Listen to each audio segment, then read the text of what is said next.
Good morning मेरे प्यारे प्यारे बच्चों। चलो आज हम लोग सॉल्व करते हैं CUET असाइनमेंट। और यहाँ पर जो हमने चैप्टर चूज किया है दैट इज सॉल्यूशन चैप्टर। ठीक है, और जितने भी क्वेश्चन यहाँ पर हम सॉल्व करेंगे 20 क्वेश्चन सॉल्व करेंगे। ये सारे क्वेश्चंस आपका PYQs है, CUET में आया हुआ है 2024, 2023 एंड 2022 में आया हुआ है सभी क्वेश्चंस। तो ध्यान से वाच करना और कंसेप्ट को समझने की कोशिश करना। चलिए सॉल्व करते हैं पहला क्वेश्चन।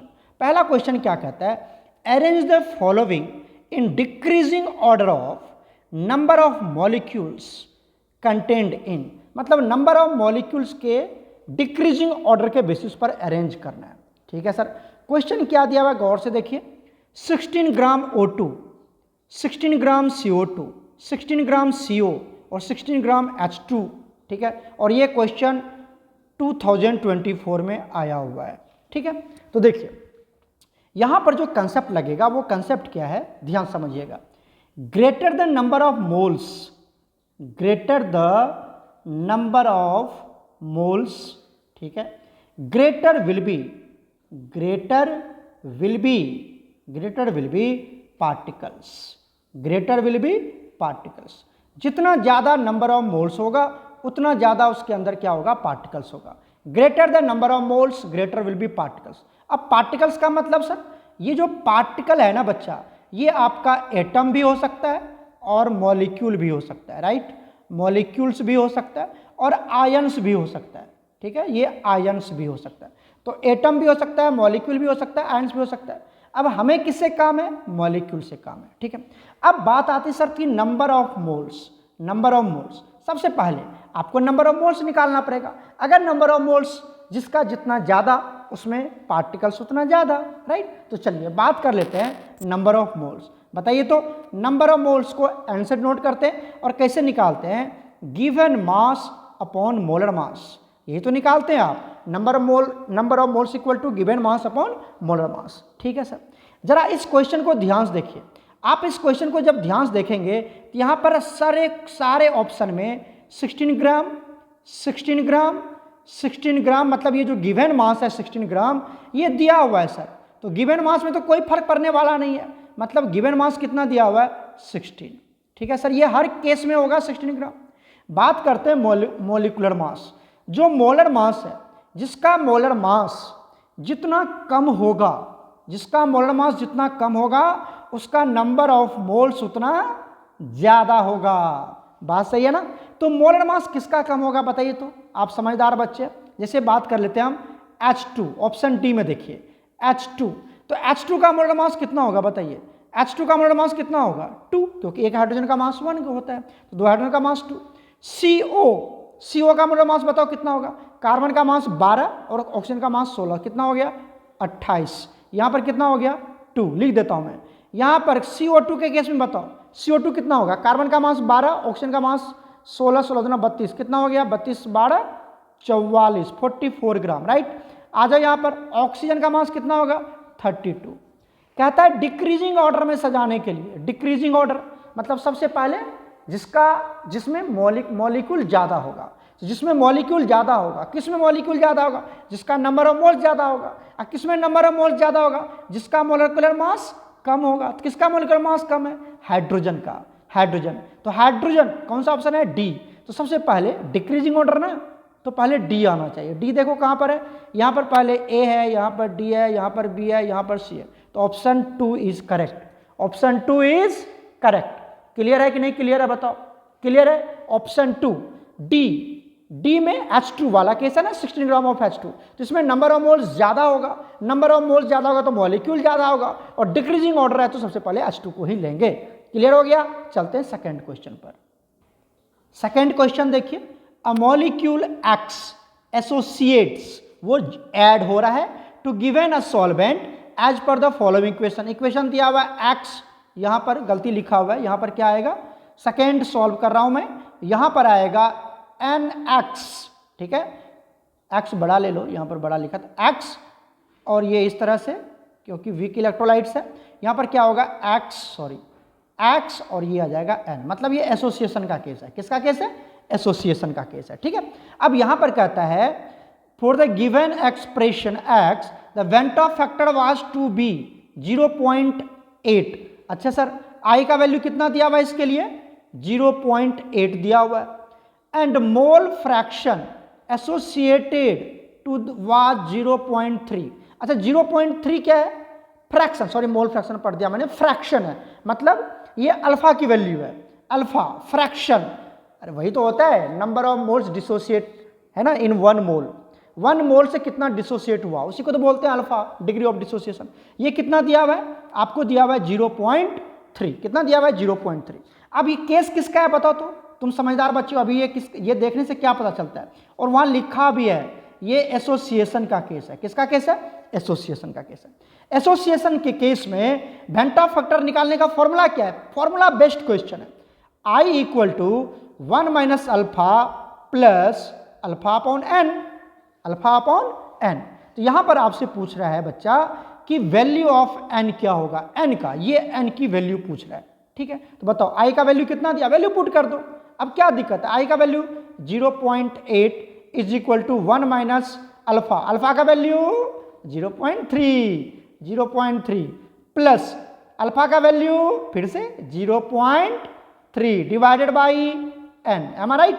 यहां से बताओ, सॉल्व कर लो इसको, ये कितना होगा बच्चा?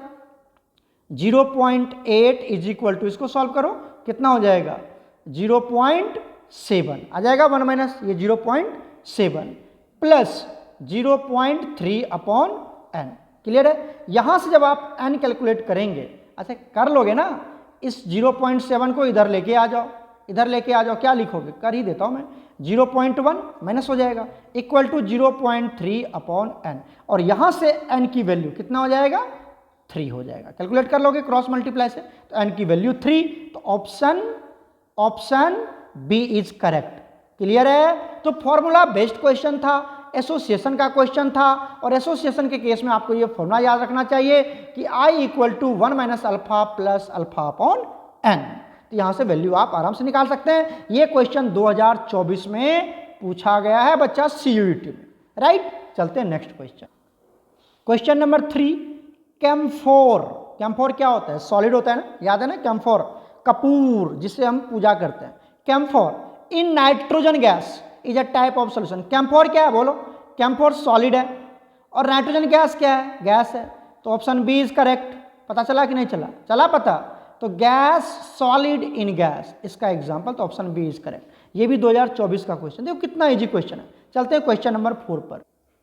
क्वेश्चन नंबर 4 देखिए क्या कहता है, consider the following statement regarding osmotic pressure. 2024 का क्वेश्चन है बच्चा। क्या कहता है? Molar mass of the protein can be determined by using osmotic pressure. बात सही है ना? कितना बार तो न्यूमेरिकल आपने सॉल्व किया है, तो option A is correct. The osmotic pressure is proportional to molarity. सही बात आपने पढ़ा है ना कि pi is directly proportional to concentration, और कंसंट्रेशन को ही क्या बोलते थे? मोलरिटी बोलते थे। याद है? याद है? तो वही बात है, तो option B is also correct. Option C में चलो, the reverse osmosis occurs when pressure large than osmotic pressure is applied on the concern. बिल्कुल सही है, ऑप्शन सी। रिवर्स ऑस्मोसिस कब होता है? जब आप लार्जर प्रेशर अप्लाई करते हो सॉल्यूशन साइड और greater than the osmotic pressure. ठीक है, ऑप्शन डी देख लेते हैं कि एडर्मा क्या होता है? स्वेलिंग टाइप का होता है। ठीक है, due to retention of water in tissue cell as a result. सही बात है, जो टिश्यू सेल होता है वो क्या होता है? हमारा स्वेल कर जाता है। ये भी क्या, किसकी वजह से होता है? हमारा ऑस्मोटिक प्रेशर। तो option A B C D सब सही है यहाँ पर, ए बी सी डी सब सही है। तो कौन सा हो जाएगा बताओ? डी भी पढ़ लो यहाँ पर। ठीक है, तो option A B C D सब सही है, तो option A B C D किस में है? सी में है, थर्ड ऑप्शन इज करेक्ट। तो ये पे जितने भी पार्ट है ना बच्चा ऑस्मोटिक प्रेशर के रिगार्डिंग, ये all are correct, all are correct, all are correct. Clear है? क्लियर है? चलते हैं नेक्स्ट क्वेश्चन। नेक्स्ट क्वेश्चन देखो, फिफ्थ, बहुत ही जबरदस्त क्वेश्चन है। Vapour pressure of pure liquid A and D, ये आपको दिया हुआ है 500 mm और 800 mm रेस्पेक्टिवली। ठीक है, the binary solution A and B both, उसका जो दे रखा है वो कितना दे रखा है? दोनों का सॉल्यूशन का मतलब टोटल दे रखा है 700 mm ऑफ Hg। ठीक है, ये टोटल है, पी टोटल है। The mole percentage of D in the solution is, बहुत ही जबरदस्त क्वेश्चन है। क्या क्या दिया है मैं इसको अच्छे से समझाता हूं आपको। देखो, आपको क्या दिया हुआ है, क्या क्या हमारे पास, प्योर लिक्विड ए और डी है, तो प्योर के लिए क्या लिखोगे, पी नोट ऑफ ए के लिए कितना दिया हुआ है बताओ, 500 mm ऑफ Hg। मैं बार बार नहीं लिखूंगा mm ऑफ Hg क्योंकि टाइम लग जाएगा। पी नोट ऑफ डी कितना दिया हुआ है सर बताओ, 800 mm ऑफ Hg दिया हुआ है, राइट, क्लियर हो गया। और पी टोटल भी कितना दिया बताओ, पी टोटल कितना दिया हुआ है, 700 mm ऑफ Hg, जब दोनों को मिक्स कर दिया गया। क्लियर हो गया, ये गिवन है, ये गिवन है, नोट डाउन करते जाना, मैं बनाते चला जाऊंगा, ठीक है, ये गिवन है।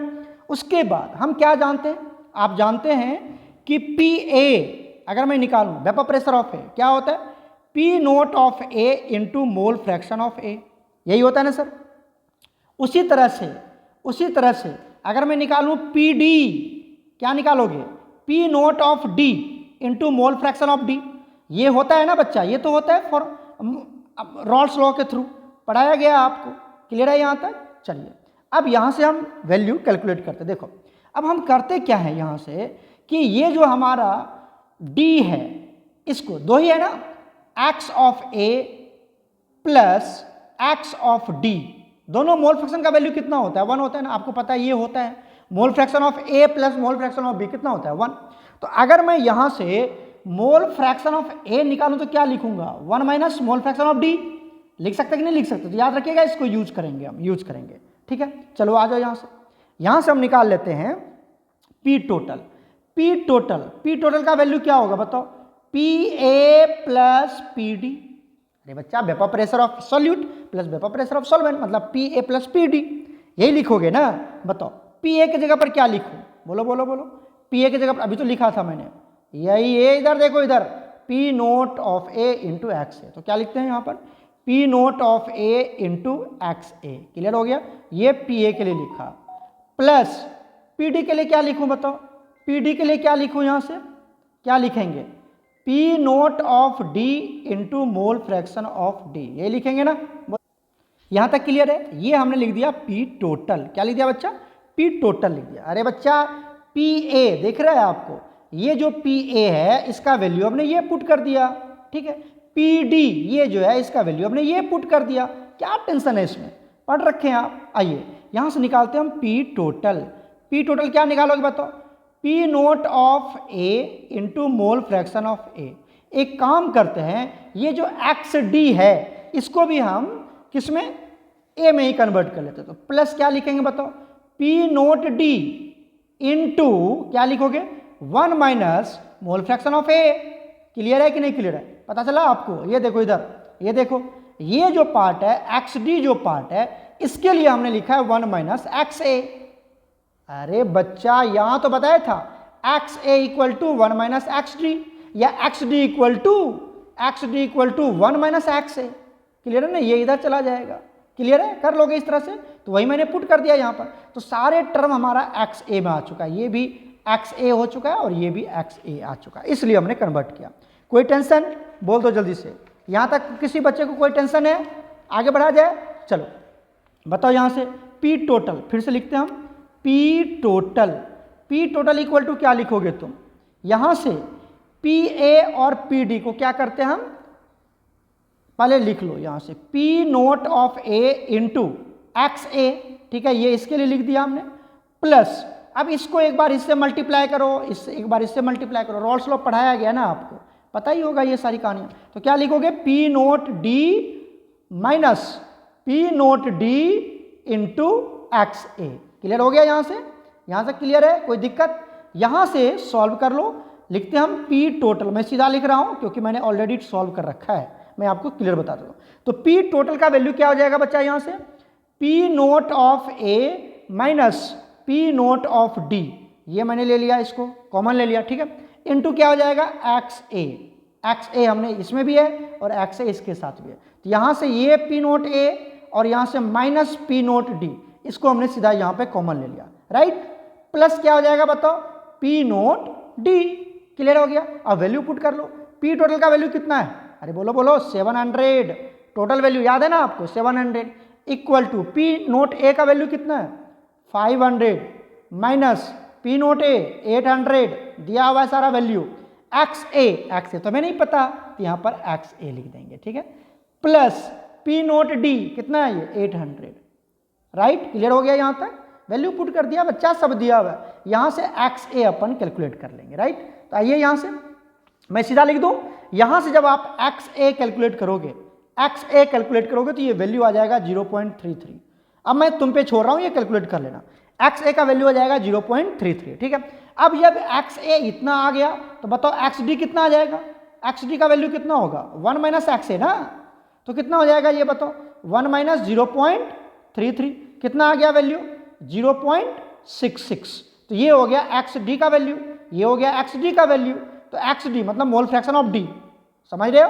अब कहता है मोल परसेंटेज निकालिए, अब मोल फ्रैक्शन निकल गया तो मोल परसेंटेज नहीं निकाल सकते हो, कैसे निकालेंगे, परसेंटेज एक्स डी निकालना हमें, तो क्या करेंगे 0.66 इंटू परसेंट है तो 100 से मल्टीप्लाई कर देंगे, यहाँ से पॉइंट चला गया, अब तो पता ही होगा आपको कितना हो जाएगा, ये 66% आ जाएगा। तो मोल परसेंटेज कितना आ जाएगा 66%। देखो कहाँ पर है, ये वाला ऑप्शन दिखा, option B is correct. Clear है, क्लियर है, बोलोगे सर 6 7 भी है तो आप कैलकुलेट कर लेना, एग्जैक्ट आ जाएगा। मैंने इसको ये कर रखा है, ठीक है, क्या बोलते हैं उसको, राउंड फिगर में ले रखा है। क्लियर है, यहाँ से मैं एक बार और दिखा देता हूँ, देख लो अच्छे से, क्लियर कर लेना। क्या दिक्कत है बच्चा, कुछ भी नहीं है। देखो यहाँ पर सब कुछ दिया हुआ था, ये सब दिया हुआ था, सॉरी ये वाला है, यहाँ पे देखो ये सब दिया हुआ है, दिया हुआ है, दिया हुआ है। ये फॉर्मूला रॉल्स लॉ हम जानते हैं, ये भी हमको पता ही है, पी एक्स ए ये वाला, तो यहाँ से ये निकाल लिया, ये हमें फॉर्मूला पता है, यहाँ से हमने पी टोटल का फॉर्मूला यूज कर लिया। पी टोटल क्या होगा, P a plus p D, value put कर लिया और कैलकुलेट कर लिया। क्या दिक्कत है इसमें, कर लोगे ना। CUT 2024 में आया हुआ बच्चा, राइट। क्लियर है, चलते हैं नेक्स्ट क्वेश्चन। क्वेश्चन नंबर 6 देखिए, विच इज मोर रिलायबल, कौन ज्यादा इफेक्टिव है, ठीक है, ये इसका कहने का मतलब हुआ। तो देखो ये W/V परसेंटेज है, तो वॉल्यूम वाला टर्म है, ये टेम्परेचर पे डिपेंड करता है, तो आपका जो एक्यूरेसी है वो 100% करेक्ट नहीं आएगा, ठीक है।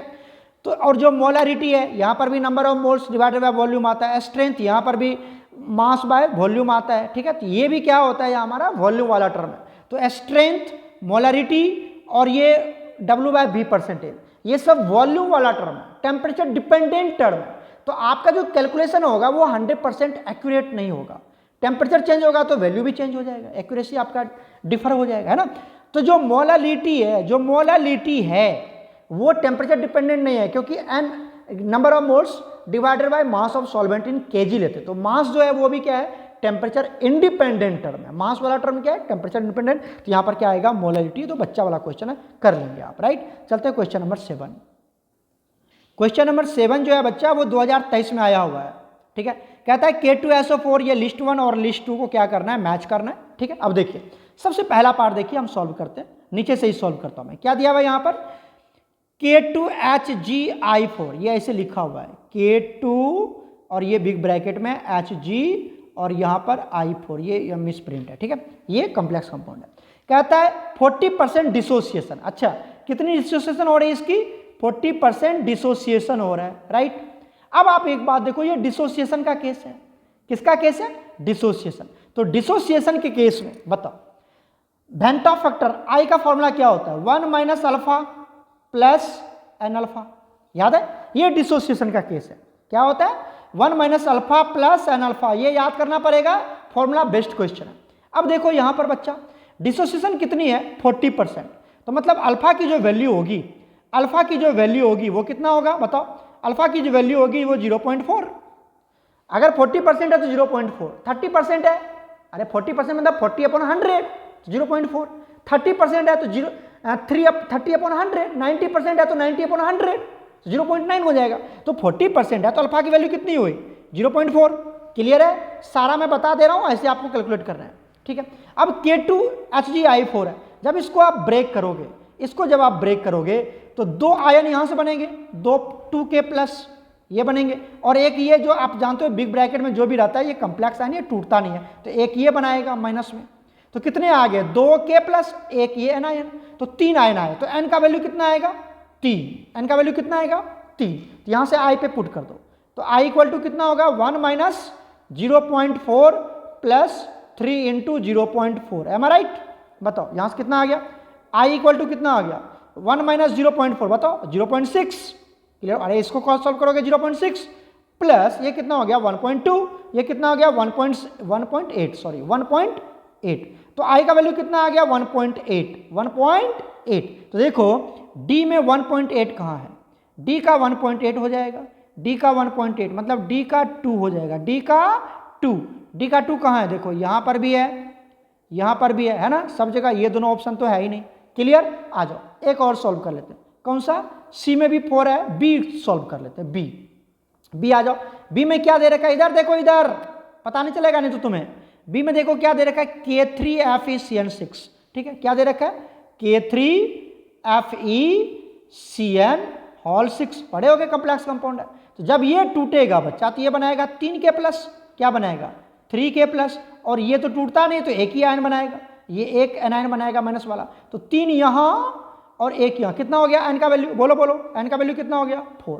कितना परसेंट डिसोसिएशन है जी 90%। तो अल्फा का वैल्यू कितना हो गया बता, जल्दी से बताओ जल्दी से, 0.9, जल्दी, क्लियर हो गया। अब बात कर लेते हैं आई इक्वल टू क्या होता है 1 minus alpha plus n alpha, यही होता है ना, जल्दी बताओ। तो कितना हो जाएगा 1 माइनस अल्फा 0.9, क्लियर हो गया क्या, बहुत बढ़िया, प्लस एन का वैल्यू 4 इंटू 0.9। आ जाओ देखो ऐसे सॉल्व करना, हर में ऐसे ही सॉल्व करना, तो कितना हो जाएगा ये 0.1 हो जाएगा ना, प्लस ये कितना होगा 9 4 जा 36, 3.6 कितना हो गया 3.7, बताओ बी में 3.7 हो जाएगा। तो बी का 1 पता चला कि नहीं चला, इधर इधर देखो इधर, बी का 1 कहाँ है सर, बी का 1, तो ये ऑप्शन डी इज करेक्ट, यहां पर है ना बी का 1 दिखा और डी का 2, 2023, कितना इजी क्वेश्चन है, तो ऑप्शन डी इज करेक्ट। कर लोगे ना, कर लोगे तो ये फॉर्मूला जरूर याद रखना बच्चा कि डिसोसिएशन के केस में 1 minus alpha plus n alpha, और एसोसिएशन के केस में 1 minus alpha plus alpha upon n. लिख लो, याद कर लो, 1 सेकेंड में क्वेश्चन बनना चाहिए आपसे। चलते हैं नेक्स्ट क्वेश्चन। क्वेश्चन नंबर 8 देखिए, calculate the mass of the urea का फॉर्मूला दे रखा है, मास कैलकुलेट करना है, 2.5 kg of 0.2 molar aqueous solution. बताओ मोलालिटी दिया हुआ है आपको, जिसको स्मॉल एम से नोट करते हैं, कितना दिया हुआ है सर 0.25, राइट। उसके बाद मास कितना दिया हुआ है सर, मास ऑफ सॉल्वेंट है ना, मास ऑफ सॉल्वेंट कितना दिया हुआ है सर बताओ, जो कि केजी में होना चाहिए, तो केजी में ही दे रखा है 2.5 kg, राइट। बताओ मोलरिटी का इक्वेशन क्या होता है, अरे बच्चा बताओ मोलरिटी का इक्वेशन क्या होता है, N upon W in KG, यही होता है ना जी। तो बताओ एन यहाँ से कैलकुलेट कर लेते हैं, एन क्या होगा बताओ, एन इक्वल टू होगा molarity into W in KG, M I right, yes sir बोलते जाओ। तो क्या हो जाएगा, मोलरिटी कितना दे रखा है 0.25 इंटू केजी में कितना दे रखा है 2.5, क्लियर हो गया। यहाँ से इसको कैलकुलेट करोगे तो कितना आएगा 0.625, ये आ जाएगा नंबर ऑफ मोल्स, किसका यूरिया का, यूरिया। अब आ गया इसका मास निकालना है, तो नंबर ऑफ मोल्स मिल गया, तो मास कैसे निकालोगे, मास कैसे निकालते हैं, number of moles into molar mass, एक मोल का मास कितना होता है, यूरिया का मास कितना होता है 60, इसका मास होता है बच्चा 60 gram into number of moles कितना हो गया 0.625, तो यहाँ से मास निकल जाएगा, मास कितना आ जाएगा बताओ, ये आ जाएगा 37.5 ग्राम, क्लियर हो गया। कितना इजी क्वेश्चन है, तो 37.5 option B is correct, clear है। मास, अरे एक मोल का मास है 60 ग्राम यूरिया का, NH2CONH2 मास निकाल लेना, मोलर मास 60 ग्राम होता है, और जितना मोल है उससे मल्टीप्लाई कर दो तो टोटल मास निकल जाएगा ना जी, वही तो किया हमने यहाँ से 37.5, क्लियर। 2023 का क्वेश्चन है बच्चा। चलते हैं नेक्स्ट क्वेश्चन। क्वेश्चन नंबर 9 देखिए क्या कहते हैं, consider the 1 mole aqueous solution of the following compound at increasing order of elevation in boiling point, ठीक है सर, इंक्रीजिंग ऑर्डर में निकालना है। तो बताओ boiling point delta TB, elevation in boiling point को डेल्टा टीबी नहीं लिखते हो जी, इक्वल टू क्या होता है वेंटा फैक्टर इंटू केबी इंटू मोलालिटी, यही तो होता है सर। तो ना तो केबी दिया हुआ है ना तो मोलालिटी दिया हुआ है, दिया क्या आई, तो आई डिसाइड करेगा एलिवेशन इन बॉइलिंग पॉइंट। बताओ यहाँ पर क्या दिया हुआ है सर, बताओ इधर देखो, इधर देखो जल्दी से फटाफट, यहाँ पर दिया हुआ बच्चा, ये आपका है ग्लूकोज नॉन इलेक्ट्रोलाइट दिख रहा है आपको, इसके लिए I का वैल्यू कितना होगा 1। NaCl इसके लिए I का वैल्यू कितना होगा 2। अरे जितना आयन्स देगा वही तो I होता है फेंटो फैक्टर। तो Na+Cl- 2 आयन देगा, तो यही हो गया। इसके लिए बताओ MgCl2 कितना आयन देता है, पता है ना आपको। MgCl2 को तोड़ोगे तो क्या देगा Mg+2 + 2Cl-। तो बताओ ये कुछ नहीं तो 1, यहाँ पर 1 यहाँ पर 2, कितना हो गया 3। तो इसके लिए कितना होगा 3। AlCl3 कितना देगा बताओ, ये देगा 4, ये कितना देगा बताओ, ये देगा आपका 5। तो जिसके लिए I का वैल्यू कम होगा उसकी एलिवेशन इन बॉइलिंग पॉइंट क्या होगी, सॉरी हाँ एलिवेशन इन बॉइलिंग पॉइंट क्या होगी, कम होगी ना। तो बताओ सबसे कम किसका होगा, सबसे कम तो जिसका I का वैल्यू कम है तो A, उसके बाद B, उसके बाद C, जैसे जैसे बढ़ते जाएगा। तो ऑप्शन क्या होगा बच्चा, option A is correct, ABCD। पता चला, जिसका I ज्यादा उसका एलिवेशन इन बॉइलिंग पॉइंट ज्यादा, जिसकी I कम उसकी elevation in boiling point come. Clear हो गया ना, सिंपल सी बात है। और कैसे निकालते हैं, कैसे निकालते हैं I, अब ये सब बात बताने वाली थोड़ी है। जैसे देखो AlCl3 है ना, इसको तोड़ दो, Al+3 + 3Cl-। बताओ यहाँ पर कुछ नहीं तो 1 है, यहाँ पर क्या ऑलरेडी 3 है, तो 1 यहाँ पर 3 यहाँ पर, कितना हो गया 4। तो I का वैल्यू कितना हो गया 4। क्लियर है ना, इस तरह से I निकाल लेते हैं स्ट्रॉन्ग इलेक्ट्रोलाइट्स के केस में। चलते हैं नेक्स्ट क्वेश्चन। क्वेश्चन नंबर 10 देखो, हेनरी लॉ कांस्टेंट मतलब KH का वैल्यू दिया हुआ है, लिखते जाओ KH का वैल्यू दिया हुआ है। KH कितना दिया हुआ है सर 36 किलो बार, मतलब कितना हो गया सर 36 × 10⁻³ बार हो गया ना, किलो को इसमें रिप्रेजेंट कर दिया गया। ओके, उसके बाद क्या दिया हुआ है, what is the solubility of oxygen under the pressure. अच्छा प्रेशर दिया हुआ है, मतलब क्या दिया हुआ है P दिया हुआ, पार्शियल प्रेशर दिया हुआ है। P कितना दिया हुआ है सर बताओ 1.8 है। क्या दिक्कत है सर, सॉल्युबिलिटी पूछ रहे हैं तो आपको पता है ना हेनरी लॉ क्या कहता है, P = KH × सॉल्युबिलिटी। यही तो था, भूल गए क्या, सॉल्युबिलिटी या मोल फ्रैक्शन। इसी को हम क्या बोलते हैं सर, इसी को बोलते हैं मोल फ्रैक्शन ऑफ क्या डिजॉल्व, जो भी उसमें डिजॉल्व कर रहे हैं, इसी को मोल फ्रैक्शन ऑफ दैट गैस बोलते हैं जिसको आप डिजॉल्व कर रहे हो, राइट। तो यहाँ पे सॉल्युबिलिटी भी ले सकते हैं और मोल फ्रैक्शन भी ले सकते हैं, याद रखिएगा मोल फ्रैक्शन भी ले सकते हैं। ठीक है, आपको क्या निकालना है सर, सॉल्युबिलिटी निकालना है, मतलब मोल फ्रैक्शन निकाल, सॉल्युबिलिटी निकाल। तो सॉल्युबिलिटी = क्या होगा बताओ, सॉल्युबिलिटी = क्या होगा P/KH। P का वैल्यू 1.8, KH का वैल्यू बोलो बोलो बोलो कितना है 36 × 10⁻³ राइट। अब आज इसको सॉल्व कर लोगे ना, यहाँ से पॉइंट चला गया, नीचे में आ गया 10, ये 18 2 जा कट गया तो क्या हो गया 1/2 ये आ गया नीचे में। अच्छा इंटू क्या बच गया 10⁻, यहाँ पर ये आ जाएगा 4 राइट। अब इसको 1/2 को सॉल्व करो, क्या लिखोगे 0.5 × 10⁻, ये ऊपर जाएगा तो -4 राइट। अरे ये ऊपर जाएगा तो -4, क्लियर हो गया। अब इस पॉइंट को अगर तुम स्टैंडर्ड में लिखना चाहते हो अगर, ठीक है, तो इसको क्या इधर लेके चले जाते हैं हम, ठीक है, तो कितना आएगा 5.0 × 10⁻, और इधर जाते हैं तो -1 ऐड कर देते हो 10⁻⁻5 हो जाएगा। तो 5 × 10⁻⁻5, यहाँ पे देखो कुछ दिया हुआ है आंसर 5 × 5.5 × 10⁻3 5 × 10⁻4। इसका आंसर गलत दिया हुआ है, यहाँ पर यही आंसर होगा, इसका आंसर गलत दिया हुआ है। ठीक है, सुन रहे हो, इसका आंसर गलत है। यहाँ पर ये CUT 2022 का क्वेश्चन है, आप एक बार चेक कर लेना, 2022 में ये आया हुआ है, तो मुझे लगता है इसका आंसर गलत होगा। 5.5 अगर लेगा तो यहाँ पर 10⁻⁻5 आएगा, जो कि -4 और -3 दे रखा है। क्लियर, चलते हैं नेक्स्ट क्वेश्चन पर। क्वेश्चन नंबर 10 देखो, 11 देखो क्या कहता है, calculate the molarity of the solution containing 5 gram of NaOH 450 ml of solution. 2022 का क्वेश्चन है CUT में। बताओ मोलरिटी निकालना है, कैपिटल M क्या होता है N/V। सबसे पहले क्या निकाल लेते हैं सर, N निकाल लेते हैं। N क्या होता है बताओ, गिवन मास अपॉन मोलर मास। बहुत बढ़िया, गिवन मास कितना है बताओ, गिवन मास है 5, तो 5 मोलर मास NaOH का कितना होता है 40, तो इसका वैल्यू कितना आ जाएगा, ये आ जाएगा आपको 0.125 आ जाएगा। ठीक है, 0.125 आ जाएगा, ये N का वैल्यू आ गया। वॉल्यूम कितना दिया हुआ है सर, वॉल्यूम दिया हुआ है 450 ml, इसको 1000 से डिवाइड कर दो, कितना हो जाएगा ये 0.45। तो यहाँ से मोलरिटी निकाल लो, क्या आ जाएगा 0.125 डिवाइडेड बाई 0.45। क्लियर हो गया। इसको जब आप सॉल्व करेंगे, सॉल्व कर लेना, मोलरिटी का वैल्यू आ जाएगा 0.27 राइट। ये कितना ईजी है सर, ये कोई क्वेश्चन है, 9th 10th का क्वेश्चन है, ये 9th 10th का क्वेश्चन है, मोलरिटी कैलकुलेट करना है। तो कितना आंसर आ जाएगा, C option is correct 0.278। Clear हो गया। चलते हैं नेक्स्ट क्वेश्चन। नेक्स्ट क्वेश्चन देखो, क्वेश्चन नंबर 12 क्या कहता है, the value of van't factors for KCl MgSO4 K2SO4। बताओ KCl टूटेगा तो क्या देगा, K प्लस Cl माइनस, यहाँ पर कुछ नहीं तो 1, ये भी 1, तो आई का वैल्यू कितना, बोलो बोलो 1 और 1 कितना हो गया 2, तो आई का वैल्यू 2। उसी तरह से बताओ क्या दे रखा है MgSO4, ये भी टूटेगा तो क्या देगा Mg plus 2 plus SO4 minus 2। इधर देखो ये 1 ये भी 1, मतलब आई का वैल्यू कितना हो गया 2, तो 2 2 किस में है, देखो तो 2 2 किस में है 2 2 2 2, yes sir option C is correct, option C is correct. और K2SO4 you will do yourself. Okay, चलते हैं क्वेश्चन नंबर 13।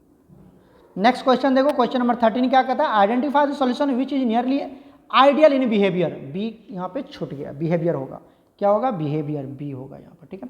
तो आइडियल बिहेवियर का कौन होगा सर, आइडियल बिहेवियर के लिए हमने आपको क्या पढ़ा रखा है कि जहाँ पे प्रोनाउंसिएशन सेम हो जाए, प्रोनाउंसिएशन सेम हो जाए, जैसे देखो ब्रोमोइथेन क्लोरोइथेन, ब्रोमोइथेन क्लोरोइथेन, उसके बाद आइडोइथेन ब्रोमोइथेन, तो ये सब जो जहाँ पर आपको टोल्यूइन बेंजीन, तो आपको प्रोनाउंसिएशन सेम लग रहा है ना, तो वो आइडियल सॉल्यूशन होगा, ठीक है। तो option C is correct. Clear. चलते हैं नेक्स्ट क्वेश्चन। याद है ना ट्रिक याद रखना, प्रोनाउंसिएशन सेम होनी चाहिए, मिला जुला रिदम सेम होनी चाहिए। क्वेश्चन नंबर 14 देखो, at a certain place pure vapour boils इतना डिग्री, ठीक है। ये प्योर बॉयल मतलब बॉइलिंग पॉइंट P नोट दे रखा है, वाटर का। Calculate the boiling point of 0.69 molar, sorry molal, small m है ना, तो मोललिटी है वो, solution of urea in the same place, K B का वैल्यू दे रखा है। बताओ यहाँ से क्या क्या निकालेंगे, आपको पता है यहाँ पर क्या दिया हुआ है, बताओ। सबसे पहले दिया हुआ है, देखो यहाँ पर 2022 का क्वेश्चन है, केबी दिया हुआ है, केबी कितना दिया हुआ है सर, केबी का वैल्यू दिया हुआ है 0.513, राइट 0.513। उसके बाद क्या दे रखा है आपको, मोललिटी, स्मॉल एम का वैल्यू कितना दिया हुआ है 0.69, है ना। अब आप जानते हो ना, क्या जानते हो बताओ, डेल्टा टीबी का फॉर्मूला क्या होता है, sorry delta TB elevation in boiling point क्या होता है, केबी इंटू एम। बताओ क्या हो जाएगा यहाँ पर, केबी कितना वैल्यू दे रखा है 0.513 इंटू एम कितना है 0.69, इसको जब मल्टीप्लाई करोगे तो ये वैल्यू आ जाएगा 0.35, ये आ गया delta TB, right, delta TB का। अब कहता है कि बॉइलिंग पॉइंट ऑफ सॉल्यूशन, बताओ तो इलेवेशन इन बॉइलिंग पॉइंट पढ़े हो ना जी, पढ़े हो ना इलेवेशन इन बॉइलिंग पॉइंट। इलेवेशन इन बॉइलिंग पॉइंट क्या होता है, बॉइलिंग पॉइंट सॉल्यूशन का बढ़ जाता है, तो सॉल्यूशन का जो बॉइलिंग पॉइंट पूछ रहा है, आपको पूछ रहा है बॉइलिंग पॉइंट ऑफ सॉल्यूशन, तो क्या होगा वो प्योर वाटर से बढ़ जाएगा ना। तो प्योर वाटर का बॉइलिंग पॉइंट कितना है बताओ, वहाँ पे दिया हुआ है, कितना दिया हुआ बताओ, प्योर वाटर का बॉइलिंग पॉइंट कितना, नहीं लिखा मैंने, देख लो यहाँ पे दिया हुआ है 99.725, ये प्योर वाटर का बॉइलिंग पॉइंट है। और अब इससे ज़्यादा हो जाएगा सॉल्यूशन का बॉइलिंग पॉइंट, मतलब ये जो चेंज आया इसको ऐड कर देंगे प्लस 0.35, तभी ना ज़्यादा होगा जी, तभी ना ज़्यादा होगा, ऐड करोगे तभी ना ज़्यादा होगा। सिंपल सी कहानी है यार, रट्टा मारना नहीं है आपको। कितना हो जाएगा ये, ऐड कर दो कितना हो जाएगा बताओ, ये हो जाएगा 100.079 के आसपास, ठीक है। तो option B is correct, option B is correct. सब में 99 कुछ दिया हुआ है, तो यहाँ बढ़ ना जाएगा, 100 से ज़्यादा चला जाएगा ना यार। अरे बॉइलिंग पॉइंट ऑफ सॉल्यूशन बढ़ जाता है, इलेवेशन नाम ही है उसका, इलेवेशन बढ़ जाना, तो सॉल्यूशन की बॉइलिंग पॉइंट बढ़ जाएगी। तो जो चेंज आए ना उसको ऐड कर देना वाटर के बॉइलिंग पॉइंट में, वाटर के बॉइलिंग पॉइंट में ऐड कर देना, हमेशा हमेशा निकल जाएगा ऐड करने से। ओके, चलते हैं नेक्स्ट क्वेश्चन। क्वेश्चन नंबर 15 देखो, विच one of the following 1 molar, अच्छा सब 1 मोलर दे रखा है सब, ये चारों ऑप्शन 1 मोलर है, ठीक है। तो which one of following 1 molar एक question will show maximum freezing point depression, मतलब आपको डेल्टा टी आप पूछ रहा है आपसे कौन मैक्सिमम शो करेगा। तो इसमें एक बात याद है ना, यहाँ पर I इंटू के एफ इंटू एम, ये तो ठीक है सर, ये फॉर्मूला लगा देंगे। जो I का वैल्यू है ना, ये फ्रीजिंग पॉइंट का केस है, एलिवेशन का केस नहीं है। तो फ्रीजिंग पॉइंट के केस में मतलब डिप्रेशन, जितना कम आयंस होगा उसकी फ्रीजिंग पॉइंट उतनी ज़्यादा होगी। Change in freezing point, maximum freezing point depression जो होगा वो उतना ज़्यादा होगा, कब, जब उसकी आयंस कम होगा, मतलब I का वैल्यू जिसमें कम होगा उसकी फ्रीजिंग पॉइंट डिप्रेशन क्या होगी, ज़्यादा होगी। और अगर I का वैल्यू ज़्यादा हो गया तो उसकी फ्रीजिंग पॉइंट डिप्रेशन कम हो जाएगी, ठीक है। और इसका उल्टा होता है एलिवेशन में, अगर आपका I का वैल्यू ज़्यादा है तो एलिवेशन ज़्यादा हो जाएगा, ज़्यादा बॉइलिंग पॉइंट हो जाएगा उसका, से जितना ज़्यादा आयंस उतनी ज़्यादा बॉइलिंग पॉइंट बढ़ जाएगी उसकी, है ना। तो इस तरह से आपको याद रखना है, ठीक है बच्चा। याद रखने के लिए समझ में आया कि नहीं? यहाँ पर ये उल्टा करना, इसमें आई का वैल्यू कम होगा तो डेल्टा टी एफ ज़्यादा होगा, ये आपको याद रखना है, ये आपको याद रखना है, ये आपको याद रखना है, ठीक है। बताओ आई का वैल्यू कहाँ पर कम होगा, बताओ आई का वैल्यू कहाँ पर कम होगा? यहाँ पर देखो, यहाँ पर ये तो वाटर है, इसको तो मारो गोली, ओ सॉरी इसको तो मारो गोली। यहाँ पर ये बिग ब्रैकेट में है तो कितना आयंस देगा? एक ही आयंस देगा ना, तो 1 होगा यहाँ पर आई का वैल्यू। यहाँ पर 3 ये जाएगा और 1 ये जाएगा, यहाँ पर आई का वैल्यू 4 हो जाएगा। यहाँ पर 2, यहाँ पर 1, 3 हो जाएगा आई का वैल्यू। यहाँ पर 2, यहाँ पर 1, यहाँ पर भी 3, तो आई का वैल्यू कहाँ कम है? यहीं पे नहीं है, तो option A is correct, option A is correct. समझ में आया? अगर आप डेल्टा टी बी का केस ले तो यहाँ पर आई, ये देखो एक बार मैं यहाँ पे समझा भी देता हूँ, के बी इंटू एम। तो यहाँ पर आपको याद रखना है कि आई का वैल्यू ज़्यादा हो गया तो डेल्टा टी बी जो होगी वो भी ज़्यादा हो जाएगा। तो इसका केस अलग है, ये इलेवेशन इन बॉइलिंग पॉइंट का केस है, यहाँ पर ये अलग होता है। और इस केस में उल्टा हो जाता है बच्चा, यहाँ पर ये मैक्सिमम तब शो करेगा जब आई का वैल्यू कम हो। समझ में आई बात आपको? ये बात याद रखना है। ओके, चलते हैं नेक्स्ट क्वेश्चन। क्वेश्चन नंबर 16 क्या कहता है? विच one of the following have highest value of बेटा पोटा। अब तो ये तुम निकाल लोगे ना बच्चा, इसमें तो कोई दिक्कत नहीं, 2022 का क्वेश्चन है। यहाँ पर आई का वैल्यू कितना होगा? यहाँ पर आई का वैल्यू हो जाएगा 2 पोटासियम 1 3, यहाँ पर हो जाएगा 2, यहाँ पर हो जाएगा KCl के केस में 2, NaCl के केस में 2। तो बताओ कहाँ पर ज़्यादा है? K2SO4 के केस में, तो option A is correct. Clear है ना? निकाल लोगे ना, बच्चा वाला क्वेश्चन है, 2022 का क्वेश्चन है। नेक्स्ट क्वेश्चन देखो क्या कहता है? Incorrect statement about the azeotropes. Incorrect statement ढूंढना आपको, बताइए क्या होगा? They are binary mixture solution, सही बात है। मिक्सचर होता है 2 लिक्विड का, ठीक है ना, बाइंड्री 2 लिक्विड का। उसके बाद composition remain same in liquid और वेपर फेज, सही बात है। Components can be separated by fraction, नहीं नहीं नहीं नहीं नहीं नहीं नहीं सर, इसका कंपोनेंट्स को आप फ्रैक्शनल डिस्टिलेशन के थ्रू सेपरेट नहीं कर सकते, तो सी वाला जो है वो गलत है, ठीक है। They shows deviation from Raoult's, सही बात है। एजोट्रॉप्स 2 तरह के होते हैं, एक होता है मैक्सिमम बॉइलिंग पॉइंट एजोट्रॉप्स, एक होता है मिनिमम बॉइलिंग पॉइंट एजोट्रॉप। तो ऑप्शन सी जो है बच्चा वो इनकरेक्ट है, C C C. Clear clear clear. चलते हैं नेक्स्ट क्वेश्चन। नेक्स्ट क्वेश्चन देखिए, क्वेश्चन नंबर 18 क्या कहते हैं? Value of Henry log constant. Henry log constant का वैल्यू दे रखा है, कितना कितना दे रखा है? इधर इधर देखो, इधर 2022 का क्वेश्चन है ये भी। हीलियम के केस में दे रखा है 144, ठीक है। H2 के केस में दे रखा है 69, नाइट्रोजन के केस में दे रखा है 76 और O2 के केस में दे रखा है 34, ठीक है। तो कहता है किसकी, कौन सा गैस है जिसकी solubility, which gas is lowest soluble. आपको पता है? पता है ना आपको? क्या क्या पता है सर?